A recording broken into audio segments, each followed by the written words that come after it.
Hi, good morning. My name's Rich and we're Consumer Hub. We focus on recruiting, marketing, innovation and sales professionals across the FMCG sector. And this is the FMCG Podcast, where we talk with some of the leaders that you might have seen or might not have seen and hear their insights on their industry specialisms and also, more importantly, their careers. Today, we're really excited because we have got Gareth Turner on the show with us. Gareth is the founder of Big Black Door consultancy and previously worked at the likes of Heineken, Arla and also Weetabix, where you might have seen some of his work. So Gareth, over to you. Can you just give us a quick overview on your business at the moment and what you're up to?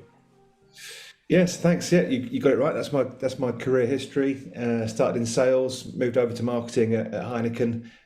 They gave me a chance there to be a round peg in a round hole. Did a number of jobs there. Did the last set of Peter Kay ads for John Smith's, and good to see him back and about now. Then I went to Arla, did a number of roles there, including marketing director for butter, and did the Arla brand sort of global relaunch there, and then was at Weetabix for 3 years as head of marketing there. And then in July, I left Weetabix to set up on my own a marketing consultancy called Big Black Door. And I suppose the shtick there for Big Black Door is that I want to simplify people's marketing, because I think that simple marketing is the better marketing. That's good marketing. I see too many people selling overcomplicated solutions and too many founders just bewildered by the choices that are available to them. So I'm not a special case. I've just got miles on the clock. Right, I've got 25 years of doing the shizzle, and I can see through some of that junk and put that experience to the use of some people who can see the benefit. Smashing. No, that's great. Well, I've really enjoyed kind of watching your career from afar. I know we've never worked together directly before, but I've been following your content for probably a couple of years, and I think like a lot of people, I probably kind of picked up on your thoughts on marketing after the Beanz and Bix, which we'll come on to later. It's great to have you on the show, and I think people watching this will get loads of value from kind of your insights on marketing and careers in that space. But just to kind of kick off with that sort of first question on that front, Gareth, what do you think sets successful brands apart in the current FMCG marketplace, which is obviously seeing inflation creeping? It's getting a bit tighter again, isn't it? Like, what do you think makes a good brand at the moment that's going to add value and maybe get people to part with a bit more cash versus just trading down into private label? Well, yeah, I mean, it's tough. These are I hope they're unusual times, right? But brands, well-established, long-term invested, strategically developed brands are more able to charge a price premium, right? And it might be we're properly testing that right now. And I saw Kantar's data from yesterday saying that I forget the numbers now, but 14% or something inflation in food, and they're seeing more people going to private label. But you've got to give yourself half a chance. If you're a brand, you've got to be able to charge a premium because that's the brand tax, right? If you like it, if you like to put it that way. But you do that through long-term, strategic, looking at all the P's, right? Not just communication, because that's only one part of one of the P's. And I know we all get a bit excited about that. But it's long-term, simple, strategic, well-invested approach to marketing. They're the brands that will stand out right now, and who've got you get the basics right, get the strategy right before you go to tactics. Yeah. It's amazing how many.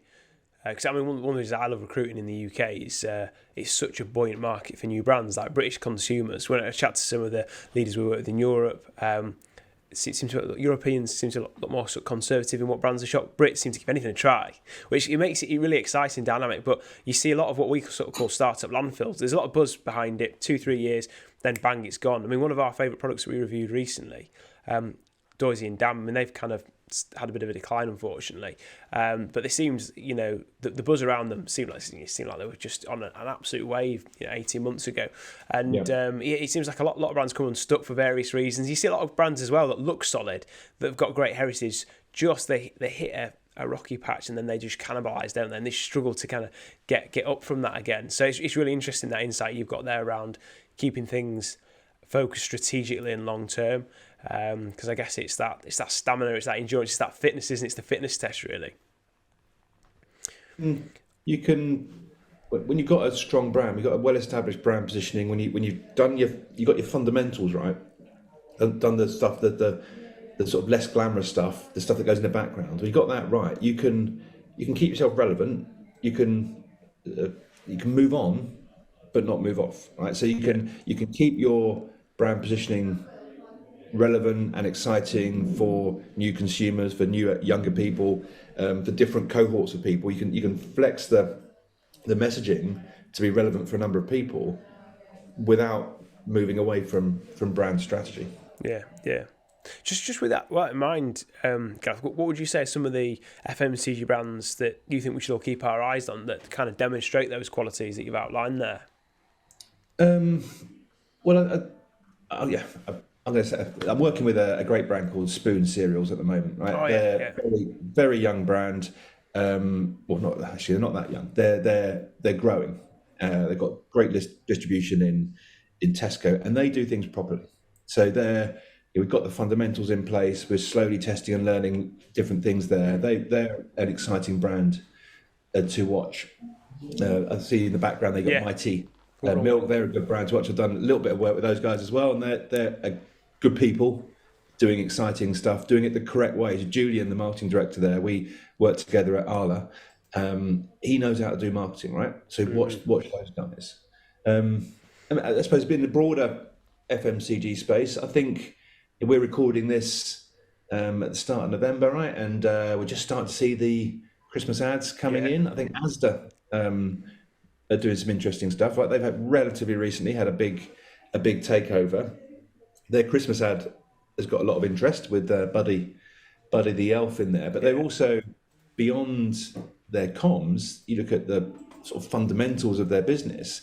I think they just announced some a big play into express stores, into convenience stores, right? So and they're starting to open up. I think the first one opened up yesterday in Birmingham.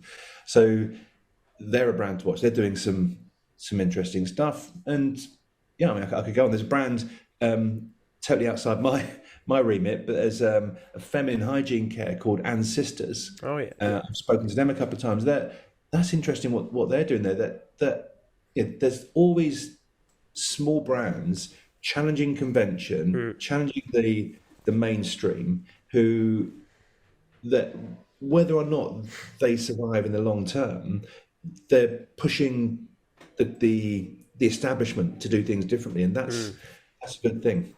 Yeah, no, that's really interesting. Like, you've got some like good brands behind us, but three of our favourites actually are Native, just by my head, Minor Figures, and the Mr. Filberts. Like for different reasons, but Mr. Filberts are really interesting because they're a southwest-based brand, and it's fine foods, and they've spent a long time building their brand through fine food wholesale, really good channel management, basically developing the kind of groundwork to be best in class with kind of exciting, adventurous snacking, and really kind of playing on that gifting occasion. So they know their shopper, they understand the occasion people buy, and they haven't grown too quick. They also control their ops and manufacturing as well, so they've got really good control of costs. And Mark, the owner, when he speaks to me, he's just got such a strong understanding of who buys his brand and why, and that really comes across. Same with that Minor Figures and Native as well. It's a very it's quite a simple offering. They've not gone too wide too quick, and also they're very sort of on point all the time in their message because they understand what the brand's about. Whereas some of the brands that we've found, sometimes we've struggled to get our head around from a recruitment perspective in terms of what the offering is for a candidate in their career, or even just how to communicate to them. It just feels like they haven't distilled that central purpose down. And that's one of the things that always stands out to me when I'm looking at like who I want to work with as a recruiter. Obviously, a slightly different angle, but it's like, actually, is it a story I can really get behind? Does it make sense to me? Do I understand why it makes sense to the market, but also for people in their careers as well? And I think it's not just enough to have a good product, isn't it? You've got to understand why people want that product. And it sounds basic, doesn't it? But I think it's really easy to get caught up in the excitement of the idea, isn't it? Yeah, and you overcomplicate it. It's very easy to I've done it myself, right? It's very easy to overcomplicate it. But if you just come back to fundamentals, understand the marketplace, your market positioning, your market orientation, then understand how you're going to win in that market. Well, that's the first two parts of your marketing strategy. You've got a market orientation, you've got a strategy, and then you execute. But when you start going to execution first, That's when you overcomplicate things because you don't understand why you're doing this. So for a made up example, with a well, it's not actually made up. People will come to me a few years ago and they'd say, "We need to be on TikTok, Gareth. We need to be on TikTok." Right. Yeah. Why? Why do we need to be on TikTok? I did it myself, right? With John Smith's many years ago. We created an app back in the days. You know when in the early days of the iPhone, right? They had the Carlin did this thing called the iPint. I don't know if you remember that. They you sort of like, oh, yeah, I remember that. Yeah. Well, I was at Heineken, right? And we said, well, we need something. Oh, that's good. We need to do something. So we created an app, a darts game for John Smith's drink, John Smith's darts app. It was a great game, but it was totally irrelevant to our drinkers, our core audience at that time. So if I had my time again, I'd have been saying, why? Why do I need to create a darts app? If we do it in the full knowledge that it's just for us in the business here to test and learn and do a bit of navel gazing, we just do it in that. Yeah. Let's be open about that and do it, and we'll test and learn, and we might then scale that for another one of our brands. But let's not do that in the hope that we're going to suddenly get loads of sales from John Smith's drinkers, because that's just simply not going to be the case. That's really interesting. Yeah.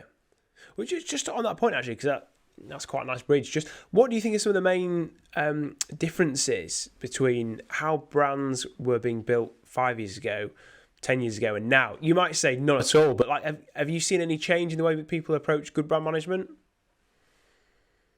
I don't know. I don't think so.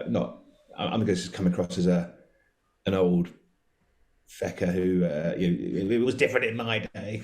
I suppose if I'm exaggerating to make a point here, I think in terms of brand management, I think I do see more tactics ahead of strategy. I have that conversation more often. There's just more stuff to go after, right? There's more channels than there was when I was on John Smith's. When I moved across from sales into marketing, you basically did TV or not much else. Yeah. TV or radio or print, right? But there's just so many more channels now, so it is more confusing. Yeah. But that makes the bedrock of a great strategy even more important. So I wonder whether people are getting the right amount of training. Whether people are, again, when I was at Heineken, right? Don't want to. And I was saying Arla and Weetabix. These were businesses that invested in their people in training, and I wonder whether that might be something that gets cut in the current climate. But at Heineken, I had a 3-day residential course on how to write a brief, a 3-day residential course on how to assess the work that the creative agencies brought back to me. I had a 3-day residential course on how to work best with my agencies. I'm not sure many people are doing that anymore. Yeah. So, are businesses investing in their brand managers, their brand management? I'm not sure. I also see brands have, I think there's less of a, certainly since the pandemic, I think there's less of a barrier to entry for brands. So I see more startup scale-ups, certainly in food and drink, than there would have been 5 or 10 years ago. I think the sort of fractional manufacturing, you're able to contract in to buy a bit of space and time in different manufacturing plants, different bottling, canning lines, etc. That's different. The D2C model now, people I still think it's very difficult to make money from D2C. Yeah. I think people are more open to it now since the pandemic, when I used to buy my coffee from a local shop, but they were no longer available. So I now have a D2C relationship with North Star Roast. That's another one to keep an eye out for. North Star Roast in Leeds. Their D2C business must have boomed over the last 2 or 3 years. Yeah. So I think the barriers to entry are less. So you get more brands and more people in need of a bit of strategic direction. Interesting. Yeah. Yes, if I could summarise then, that the principles of good brand management are pretty timeless, but actually the market context in which people are exercising those is quite different. So there's kind of new challenges on how you, I guess, don't lose your focus and get lost in the wool. Yeah, if you understand the market in which you're operating, and you understand the consumer journey or the the path to purchase, or the funnel, whatever you want to call it. Yeah. You understand where you lack. What if you think of the funnel, it's a decay rate. It decays down to purchase and repeat.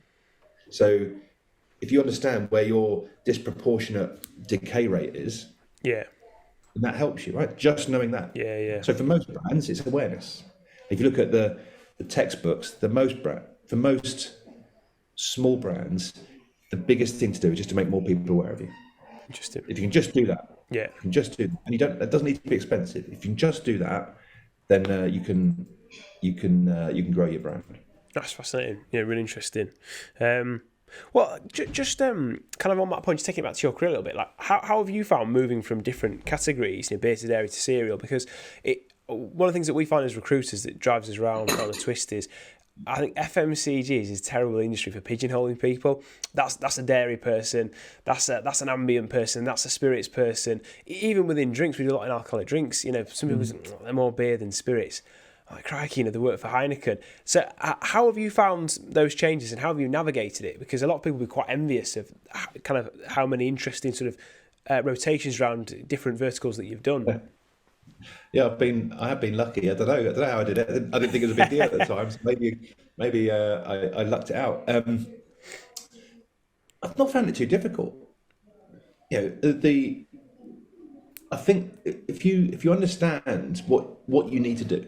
Yeah. Right. If you understand, spoiler alert, I was at Arla for 7 years. I don't drink milk, or milkshakes, or I don't drink milk. I eat a lot of butter and cheese, right? But that's another story. My cardiac surgeon will tell you. Christmas is coming. Why not? The Bailey's double cream that Arla. Holy moly! If people do anything after this podcast, they have to go and buy that at Christmas. That's the rule. It wasn't about you. If you start with the fundamentals, so understand your market, work out what your strategy is, and execute. So, that's a model that I've used when I was at Heineken, at Arla, at Weetabix, and I'm now deploying the Big Black Door. Right. So it's not difficult. You have a deep understanding of where you fit into the market, your competitive set, what your business objectives are, and then how you can unlock that. And you unlock that by understanding your consumers and the routes to get to those consumers. And then how are we gonna get foodies to believe that Weetabix is the tastiest product in the world, because we think by doing that it will drive XX sales. Right? And that's you boil it down to something like that, and then it becomes a simple thing that everyone knows what the job to be done is. And if you have one big, hairy, audacious goal that everyone is going after, and that's what we did at Weetabix. We had everyone going after in the brand team. We all knew what the number one objective was, and it's boring because you keep banging that bell time and time and time again, so that everyone is very clear what your objective is, and that then becomes your filter for sorting the wheat from the chaff, for deciding whether this thing that's coming in, this new idea that someone's presenting to you, will it help me achieve that goal? That's really interesting. And if it does, great. I'll think about that, and we'll try and get a good deal on it. If it doesn't, then I'm not interested. It doesn't mean your idea is a bad idea. It just means that it's not going to help me with that goal. Yeah. It's just something that we see quite often chatting to brand managers, senior brand managers, and it often is really shown up in second stage presentation tasks. Amazingly, they come unstuck because they don't set the context for the product that they want to work on and manage across different channels, or across different kind of comms spaces, or comms channels rather than retail channels, and they just want to do almost like a pest analysis of the market, pest analysis, or kind of SWOT analysis of the brand. But then there's no sort of follow through on actually taking those objectives and working back to, right, what does this mean? What's the one concrete action that we're going to hang our hat around and build everything else on? That sometimes seems to be lacking. But from what you're saying there, actually, if people are missing the fundamentals of brand management, then take them out of their context, take them out of the pond that they've been in, then they've not necessarily got the approach or the structure and the framework to to move into a new category. But if you get the fundamentals right in your skill set, in your toolbox, then it allows you to move verticals more easily because you've got a toolkit that allows you to understand the principles, the fundamentals of the brand, and then apply it to your context. Yeah, I think so. And for in interviewing, what I'm looking for is people who can make decisions, people who can prioritize, because there's always the array of choice is bewildering. Yeah. So I want, and you can always make a pretty coherent rationale for choice A, choice B, or choice C, right? But I want someone to make a recommendation. Yeah. I want someone to say it's choice A for the following reasons, and then obviously I'm going to say, well, what about choice B and choice C? Because I just want to have people to justify it, right? But it's being able to deal with ambiguity. That's it. Took me a long time. Well, I came from sales into marketing. It took me a long time to get my head around that. I was always looking for certainty that my sales are greater than your sales. That means I'm a better salesperson, right? That's how it works. But that's not how it is in marketing. You do some research on 2 pack designs. It will come back as they've each got their merits. Okay, what I wanted was an absolute. I wanted someone to make it Where's my crystal ball? But that's not the case. That's not how it works. Yeah. Well, just with that in mind then, how do big brands stand out in a market that's very disruptive and very disrupted? There's a lot of new brands that come through quick, over-promote themselves, die, but they can just cannibalize sales. How do you make sure that you are one of those long-standing, powerful brands with staying power that we were talking about? I think you've got to know what you stand for, and be true to that. So not be sort of a scattergun approach. You've got to have everything pulling on your center of gravity to build your brand, because that's how you. And as a big brand, it's also okay to be to come in second or third to the market. Yeah. So you don't have to be first to market for everything. You can allow some of the smaller brands who are going to be more agile. You can allow them to be mind traders for you, to find out what's getting some traction, and then you can come in and do your way. And a great example of that is when I was working on Bulmers. So I was working on the Bulmers cider brand, and back in the day when I was there, we had apple cider, we had pear cider, we had apple and pear together. That was innovative. But people like Recorderlig and Copperberg were coming in with their crazy new fruit ciders and stealing our business. Right? They were doing very, very well. They were very sweet, very sugary, not very cidery ciders. So you put those two things together. Bulmers is a brand that has been around since 1880 something, right? You've got these new brands. So we had to do something. We had to defend there. We had to stop that loss, but we had to do it in a way that was true to Bulmers. So we launched our first fruit cider. I launched the first fruit cider there. It was called Bulmers number 17 at the time. It was like a crushed red berries cut with a shot of lime, right? That was the thing. Yeah. But it was a more cidery fruit cider than the other one. So we did it true to our brand, and we weren't first to market. We were fourth or fifth to market. But that fruit cider became the biggest fruit cider in the UK because we did it true to our brand. We invested heavily in it, and we'd already seen there was a market. So that was very, and they still have those kind of fruit ciders in their portfolio. So it's obviously done very well for them. Yeah. So keeping the fundamentals. That's the theme that's coming through. I mean, I think I know what you might say on this question, but say you were addressing a room of marketing managers, and the question was, look, what's the one thing that they can do? If there's anything that they can do to keep their brand fighting fit, what would you zero in on? What would you advise them on? Well, the reality is that right now, I'm going to suggest that every brand manager in the country has had a conversation about cutting their budgets. Interesting. If they haven't, buckle up, mate. It's coming. It's because it's going to happen. Yeah. What can brands that continue to invest through economic challenges come out stronger? Yeah. So if you've been having those conversations for several years, then now's the time to sort of go back to that with the board and say, look, here's all the evidence, and the evidence is out there, right? What I'll do, again, with your permission, I'll create a web page, and I'll put some links to these references that I'm that'd giving, be fantastic. right? That'd be great. So, bigblackdoor.com, we'll call it /FMCG. I'll create that page, and I'll put links to some of these articles, right? So there are loads of articles about how brands in the last recession that invested came out stronger. It's something like 280% or something stronger. Yeah. So that's where I'll be going first. But let's assume that the financial controller, the financial director says, very good, Gareth. I just need you to cut £1 million. Very JFDI, mate.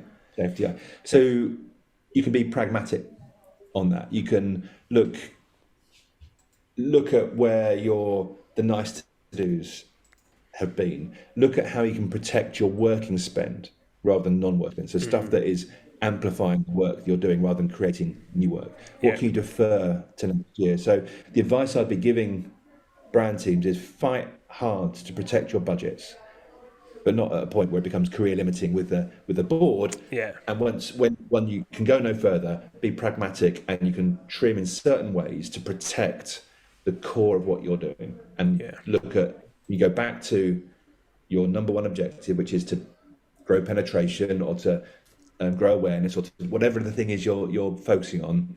Anything that isn't pulling 100% in the right direction, that's where I'll be going first to cut my budget.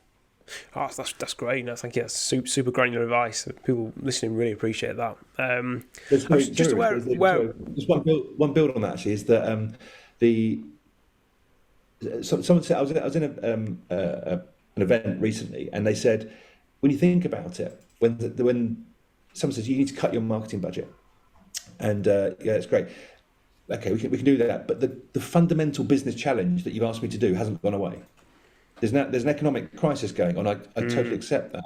But if you want me to grow the business, we've already identified that we need to grow awareness to do that, or whatever your number one objective is. That hasn't gone away. So if we still want to grow, we still need to do those things. And in an economic crisis, there are opportunities. So in the pandemic, when lots of advertisers were pulling out of advertising, at Weetabix, we doubled down. We increased our spend because media was cheap and people were pulling out. And so we had a competitive advantage. Yeah. So there are opportunities in the current climate. Yeah, that's fascinating. Well, just I'm aware that time's ticking on, and but I just wanted to kind of get, because that kind of answers a couple of questions really nicely there around like why brands do feel the squeeze. So that's kind of covered off really well. Could you just give us like a quick headline on the Beanz and Bix, because that's what lots of people know you for. That's how I came across it. It was fantastic. Like just those snapshots that people often get all hung up on. Is it a streak of genius? Is it in-depth planning? What leads to a moment like that? Bit of everything. If it was genius, it wasn't mine. Okay. I need to be absolutely clear on that. There's two names I need to check whenever I talk about this. There's Elaine Wan, who was the assistant brand manager on Weetabix, who is the assistant brand manager on Weetabix when I was there, and Frank, our social media agency. It's their brainchild, right? So I have to check that. But it came. If I draw a Venn diagram, right, it comes at the intersection of strategy and bravery. I won't bore you with the full brand strategy there, but one of the strands of the brand strategy was to create some sort of inspiration around serve suggestions. And you see it in the TV advertising they do with sort of, they call it Any Which Weetabix. They got crazy toppings, and they sort of make faces out of stuff. It's all like a top-down sort of advert. And we did a recipe book, and one of those recipes was this breaded, like an alternative to breaded sort of KFC style chicken. It was like with Weetabix. That got a bit of traction, and we thought, well, there's these sort of weird and wacky recipes that let's be a bit bolder with some of those. And that was the kernel of the idea. Yeah. And then we worked hard to create a culture of bravery in the department. So, we have sort of a couple of sort of sayings to try and allow us to be a bit bolder. We said that we had a yes if approach to marketing or to challenges, which is, well, yeah, we could do that if you can show me that, blah, blah, blah. The flip of that, which is very similar, is, well, no, we can't do that because. Yeah. So in that Beanz on Bix example, we talked about, well, we could do that if it won't damage our taste credentials. So show me that it won't damage our taste credentials, because taste is important for any food. Well, it didn't damage our taste credentials. What I could have said, what we could have said as a business was, well, no, we won't do that because we think it will damage our taste credentials. It's a very similar conversation, but one is more empowering. Yeah. And the second question we ask is, well, what's the worst that could happen? And well, the worst that could happen there was someone just keeps scrolling past it. Yeah, Really. true. No one's going to go, hang on, what was that? I'm never buying that again. Yeah. That's just not going to happen, right? So, what we do isn't that important. So we took a chance on it, and it was big. It got 1.3 billion impressions, media value of a couple of £1 million. It was big, but it was part of a broader campaign that is about recipe inspiration. That's fascinating. And it tracks back to your piece there about understanding the fundamentals, clear strategy. If you've got a clear strategy, you can have a clear campaign, and then you get the opportunity to double down on a theme, don't you? But if you've not got that, you'll never have anything to double down on, because you'll just be lost in the weeds, won't you? Yeah, we had to. The objective there was to make our brand more relevant to different audiences. Yeah. And it comes from the fact that Weetabix is a traditional advertiser. It's TV centric advertising, and we had to move beyond that, because TV advertising is naturally skewing older, and if you want to chase younger audiences on TV, we can do it, but it's very expensive. A cheaper way of doing it would be to look at upping your social media game, and that's what we did. That's great. There's absolutely loads for people to kind of dig into in this podcast in terms of advice for their career. But I guess two final questions which are sort of interlinked. One, if there was one quality someone can develop as a marketing leader, what should it be? And then on the back of that, tell us how people can follow you, because I think your content's great. People are keen to kind of follow you and hear your thoughts on marketing. One quality would be just be commercial. I think don't sit in your ivory tower.